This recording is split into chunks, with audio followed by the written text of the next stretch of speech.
Hello, dear students. Welcome to all the ALPNs to UCLAT May 2020 analysis. This is your Naresh sir. And today, through this UCLAT May 2020 analysis, I am going to give you some suggestions and ideas and tips on the following aspects. We're going to focus on order of sections to attempt because most of you keep asking me in which order should I attempt the sections. I'll try to kind of demystify that today. And then the other thing that I'm also going to focus on what should be the time spent on each section. After we discuss these things, I am going to go into each section in detail for the UCLAT May 2020 and discuss how the section went, each analysis. And one of that aspect is also to kind of say what were the right passage, what were the passages you should have attempted, what were the passages you could have left. That's what we'll discuss. And finally, we'll end the session with overall good score and what could be the cutoffs, bands for NLUs, etc. These are the broad things that I'm bringing to you in this analysis with you. Let's get started without much delay. Let me start with the first aspect of which section should be attempted first. This is a question I get asked every now and then by students, by everyone. Right? Let me tell you, with CLAT 2020 undergoing a huge change in the pattern, did this affect the way you have to attempt the sections, the order of sections? I would say yes, in a big way, because earlier when it was pure multiple choice questions, we always suggested at Abhyas Law Prep for students to start with GK. I still believe GK is an easy section and you should kind of attempt it in the first half of your exam, but we definitely do not want you to use the GK section in the beginning itself. Let me kind of help you a little here. Let me tell you how do we divide these areas and plan. Please understand, in your CLAT exam now, out of the 5 sections, all of them are passage oriented, but still, please understand, there are 3 sections, that is English comprehension, legal and logical, which are purely passage oriented, whereas GK and quantitative techniques are less passage oriented, more question oriented. What do I mean? Let me explain this. For EC, legal and logical, the amount of understanding that you need to have from passage is higher, whereas for GK and quantitative techniques, the focus on per se the passage or the data is less, but from the questions. So this is one thing that I want you to understand in a very simple manner. Now what does it tell us? Okay, now that we have this, it tells you very clearly you have these 2 types of sections that you're going to counter in any CLAT exam.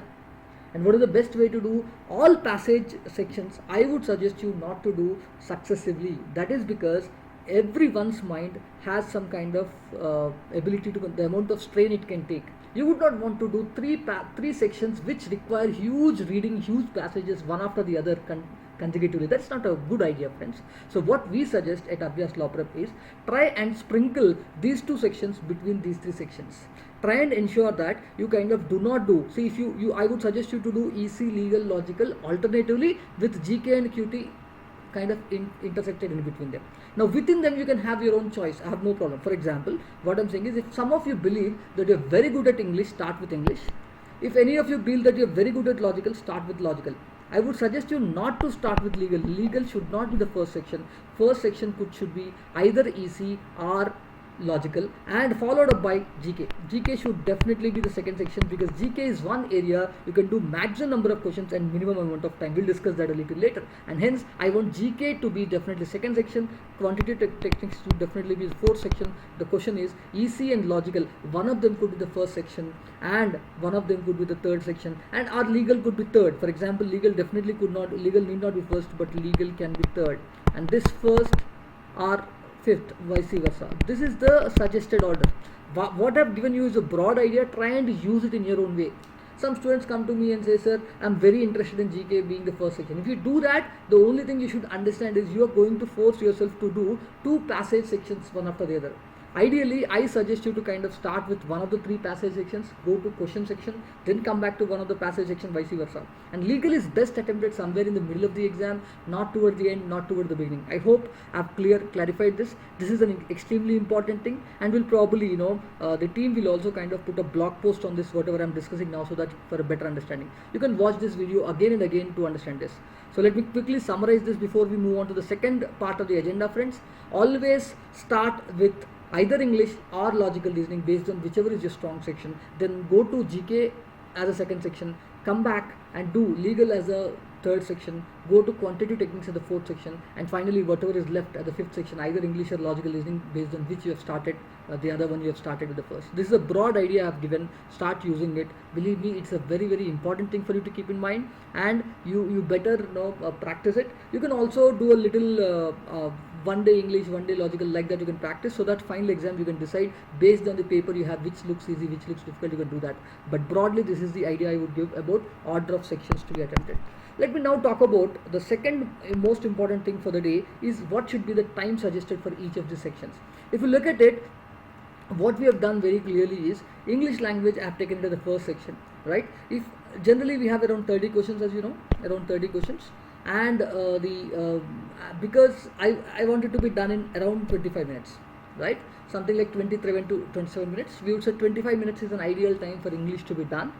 Coming to current affairs and GK, because this is a section which has highest number of questions in the exam, at the same time it should take among the least amount of time. I would say 15 to 20 minutes, not more than 20 minutes, not less than 15 minutes. 15 to 20 minutes should be the time that should be given for current affairs section. Third section, like we discussed already, it should be legal reasoning, and it should be given the highest amount of time in the exam, around 35 to 37 minutes, somewhere between 35 to 40 minutes I can say. And here I would say quantitative techniques and logical reasoning. I did not go by the order per se, but I am trying to give you the broad number of questions and time here. Again, logical reasoning and English, like I said, is an extremely, very clearly they can be interchangeable. You would want to do first and fifth, like that, right? Here again we could do 25 minutes. And maths, whenever you're doing it, you could do it at the fourth section or the fifth section, depending on which you're comfortable. Like I suggested in an earlier slide, it should be done in 15 minutes, not more than that. If you are taking a lot of time to do maths, please understand you're not going to score anything extra in CLAT. So those who are not very good at maths or those who are very good at maths also, believe me, you better complete the section in 15 minutes. If you are not able to attempt a lot of questions in the 15 minutes, that's still okay, move on to another section. Just because you're comfortable doing maths, you spend for those 15 odd questions a lot of time, half an hour, and try not to do other sections. Many of you, let me tell you, those who are not good at English or those who are not comfortable doing a lot of long questions, reading questions, you try to kind of spend a lot of time in quantitative techniques feeling you're good about it because you're trying to solve something. But please understand, the first big step that you need to do, the blockbuster step you can have for yourself is to kind of avoid doing maths more than 15 minutes. Within 15 minutes, if you are too good at it, you can probably solve 12, 13 questions. If you are not so good at it, at least 7, 8, right? If you are very weak, leave it, no problem. But you should not spend more than 15 minutes on mathematics in the CLAT exam. Please understand this. Similarly, these are the suggested times. And one other interesting thing for those of you inquisitive minds there, if you add all the minutes that are suggested by Naresh sir there, you would see 5 minutes here and there missing, right? There is a reason for that. The reason for that is very clearly, I've kind of left it as a open for everything. You have to have 5 minutes less. That's the broad idea I would want to say. But anyway, I would say average. So that's why I'm trying to give you a broad idea. Please understand, in a way you have 2 hours. The idea is to divide the 2 hours into 4 blocks of half an hour. Half an hour each for English, logical reasoning and legal approximately, plus or minus 5 minutes, and another half an hour to do maths and GK. That's a broad kind of timelines I would suggest you. And keep this coupled with this is our how to start. That's why I said start with an English for half an hour, 35 minutes, then go to our logical reasoning, then go to math, come to legal for half an hour for 35 minutes, then go to logical mathematics for 15 minutes again, 2 small sections in between like GK and maths, and then finally end with the remaining section. This is a broad suggestion I have for you. I hope this is useful, friends. Let me go ahead to the now that we understood time allocation and order of sections to attempt. This is a very, I hope it is useful for you, and you have any questions, you can always come back to us through discussion forum, etc. Now let me kind of actually take you through each section now. For this particular exam, I am going to go in the order of which the sections appeared. You need not do it the same. You can always kind of look at which ones you want to do first. Absolutely. So what we are going to do now is we are going to talk about each analysis of each section. In each section, I am going to do 3 analysis for you. First one is questions by the category, as in which area questions have come. Second is questions by difficulty, and third is passages that could have been attempted or passages that could have been left. Okay, let me start with English first. In English, we have 4 categories of questions that we have kind of done. Direct questions are those factual questions directly being asked from the passages. So sometimes you have to find answers, and the answers are directly there in the passage. These are probably lollipops, as we call them, easy questions. If you find them, great for you. Not so much of language in it, but the finding the answers from the passage itself, direct questions, right? That's what it means. The difficult type of questions, the most difficult type of questions are inferred questions. They are a bit of critical reasoning oriented. You need to infer them for this thing. So there are 50% of the questions were inferred in your English comprehension in this mock. It all automatically indicates that they were not so easy, right? Grammar questions, fundamental grammar kind of questions. You know what are grammar kind of questions, and then vocabulary questions. So if you see, vocabulary and grammar together accounted for 30%, direct questions were 20%, and 50 questions were inferred in this particular mock test, right? Let's look at the next analysis of the English language, friends. By difficulty, we tried to do the analysis. Let me tell you one thing. I said each section I'm going to do 3 types of analysis. First by category, then second by difficulty, third passage this thing. In fact, each one of them is connected to the other. Earlier we said number of inferred questions are 50%. That should indicate to you the paper's number of tough questions that were not easy would be high. Look at it, exactly same thing here. The easy questions were only 8, they were probably only 25%, 1/4 approximately, 26% to be exact. And you see medium questions were very high. Because the inferred questions were very high, that's why this section has lot of medium questions, understand this.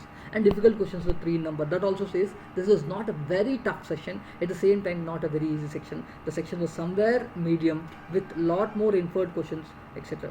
Now this is how you can make an understanding in the exam. All this you need not do in the exam, friends.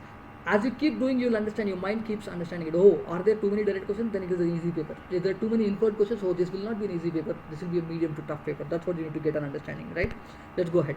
Let's look at what I have done now is, while your teachers and you could have different ways of how you dissect and do understanding of how to cross the sections and do it, but my way is to kind of bring you something interesting.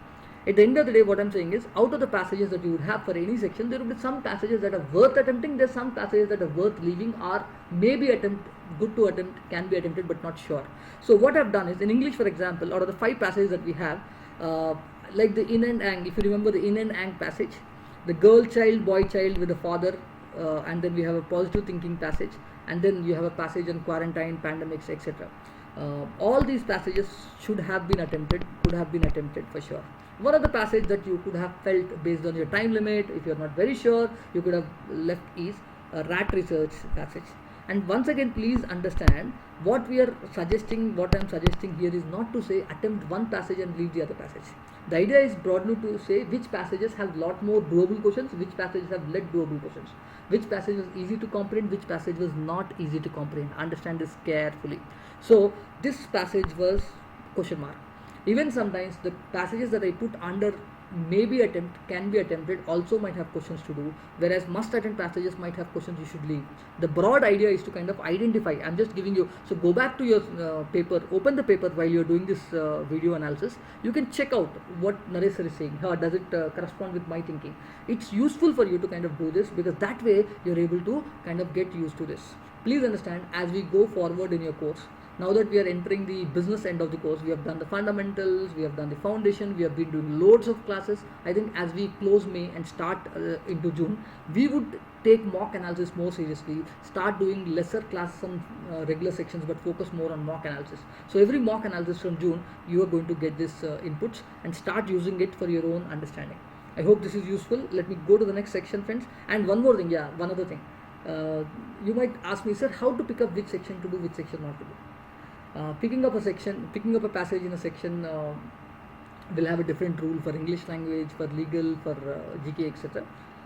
Having said that, what I would suggest you is, you can always reach out to your teachers and identify some tips to do each section, identify passages within each section.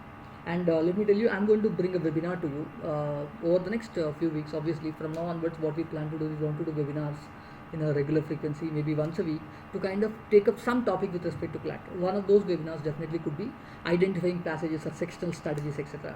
On that day, I'll delve more into how to. Today's focus more is what to, which ones to, right? Let me get there. Let me go ahead, friends. Let me go to the next section. With this we are done with the English section.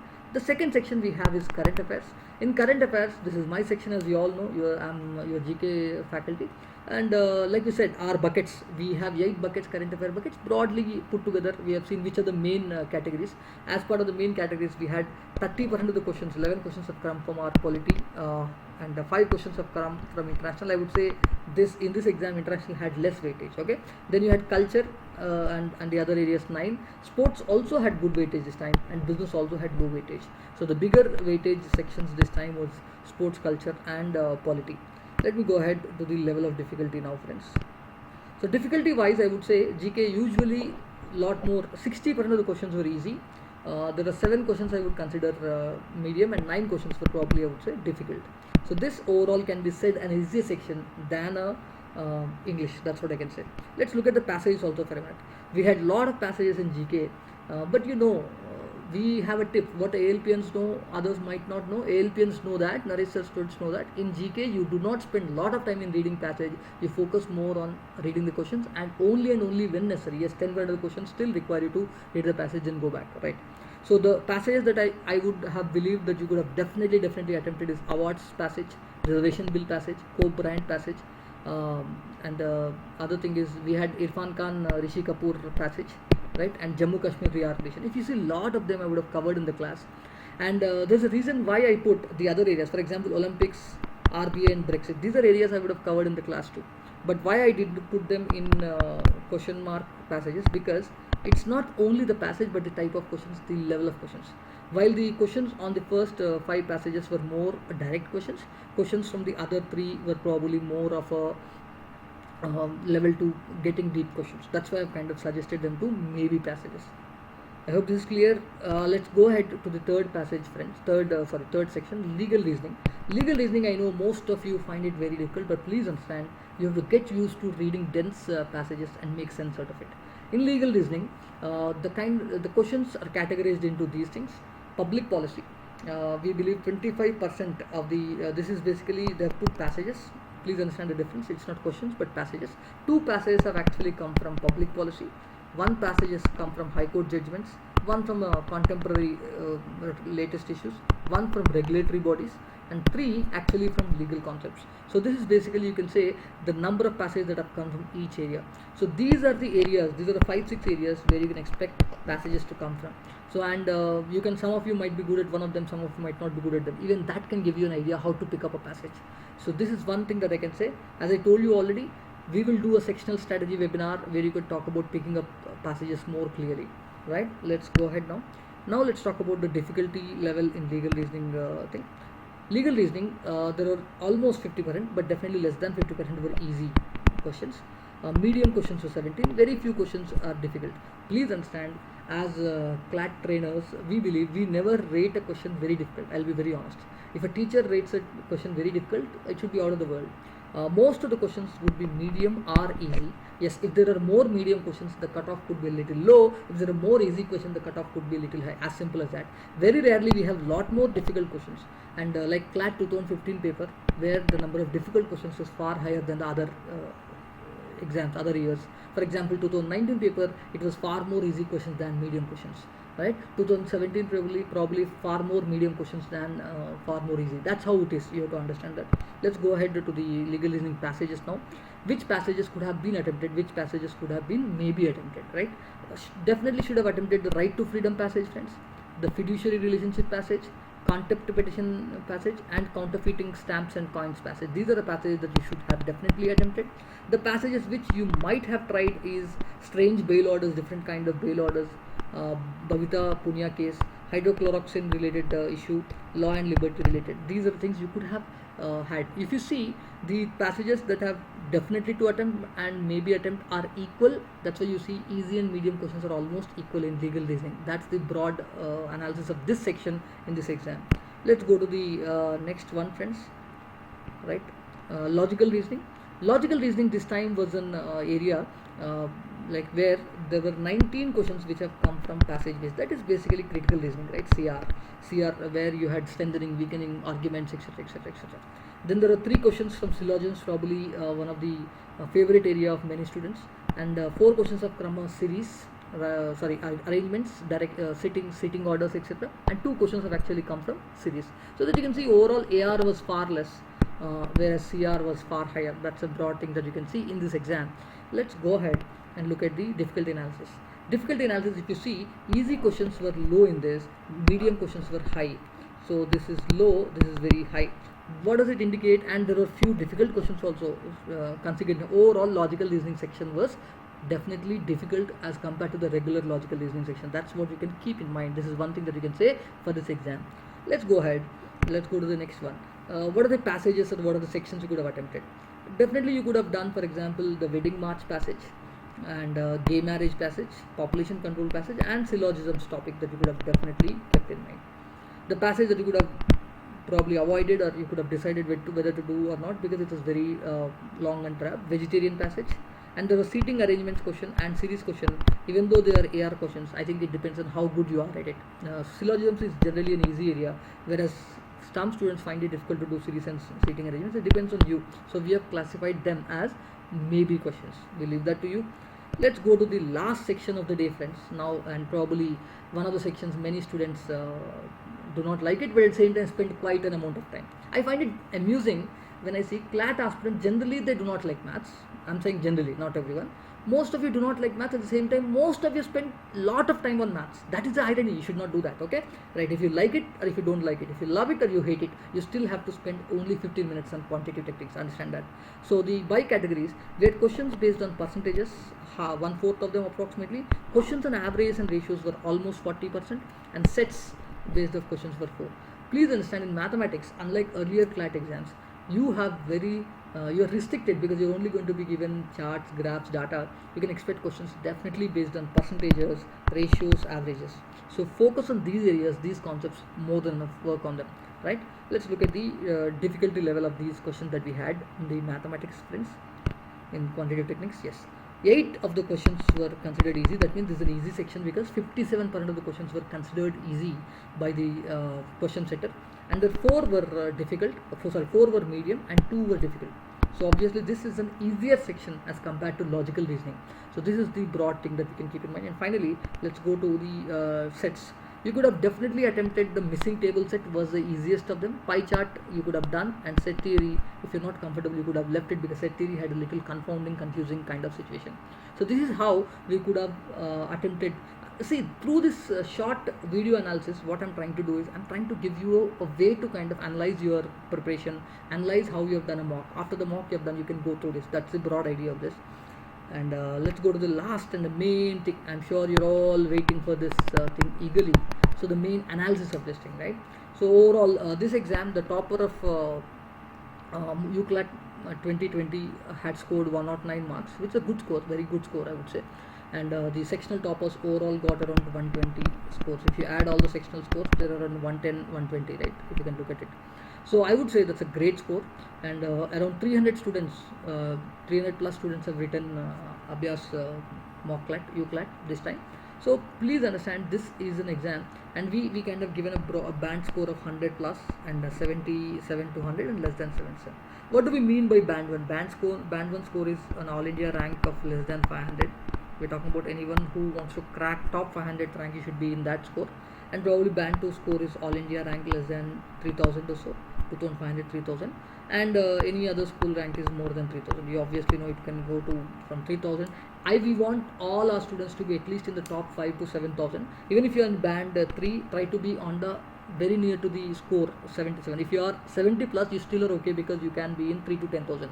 But if you're below 70, you're not even band 3, you can say sub band 3. That's not going to give you any good college.